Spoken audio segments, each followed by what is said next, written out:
বগুড়া শহরের ফুলবাড়ি দক্ষিণ পাড়ায় আধিপত্য বিস্তারের জেরে রবিন ব্যাপারী নামে এক ফল ব্যবসায়ীকে কুপিয়ে হত্যার অভিযোগ উঠেছে প্রতিপক্ষের বিরুদ্ধে।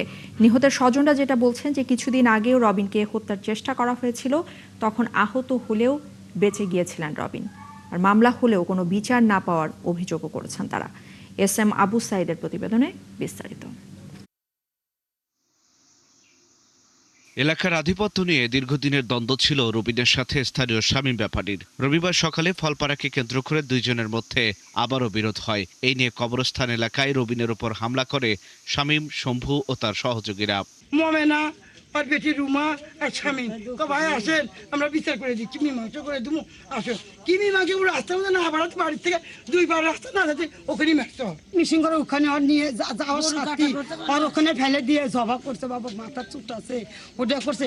ওখানে কে লেখালো, কেউ আর বাঁচায়নি। এনাতে চাকু বে করে রান্না বে করে এক না ওই ছেলের বাড়ছে, কাল আমার ছেলের একবার অর্ডার দিয়ে এই 7 মাথায় দোকান করে, রাতে 1টো আসে 2টো আসে, তাহলে তাকে সেগুন যা খুন করবে না, তার কি নিরাপত্তা আছে? স্বজনদের দাবি, প্রায় 5.5 মাস আগেও যুবদল নেতা শম্ভুর নেতৃত্বে রবিনকে প্রকাশ্যে হত্যা চেষ্টা করা হয়। ওই ঘটনায় মামলা হলেও আইন শৃঙ্খলা বাহিনী কার্যকর কোনো ব্যবস্থা নেয়নি বলেও অভিযোগ তাদের। আমার স্বামী ওই দিক দিয়ে দুপুরবেলা ভাত খাওয়ার জন্য আসছে, ওরা ভাবছে না জানে আমার স্বামীও চালা পাড়ার লোক, এর জন্য আমার স্বামী আটকায় হুন্ডা ক্যারেলবি, পকেটে টাকাও ছিল, ফল বেচা 20,000 টাকা, হাতে একটা মোবাইল ছিল।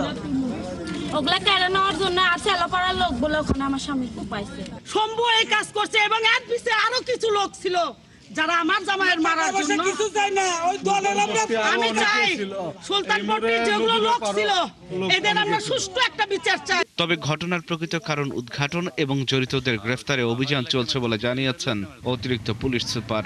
আমি আপনাদেরকে আশ্বস্ত করতে চাচ্ছি, আপনাদের মাধ্যমে এখানে যারা আছেন ভিকটিম পরিবার এবং স্থানীয় যারা আছেন তাদেরকে আশ্বস্ত করতে চাচ্ছি, এই ঘটনার সাথে যারা জড়িত প্রত্যেককে আমরা আইনের আওতায় আনব। এই ঘটনায় অভিযুক্ত মোমেনা বেগমকে আটক করা হয়েছে বলে জানিয়েছে পুলিশ। আল ইমরান, ৭১।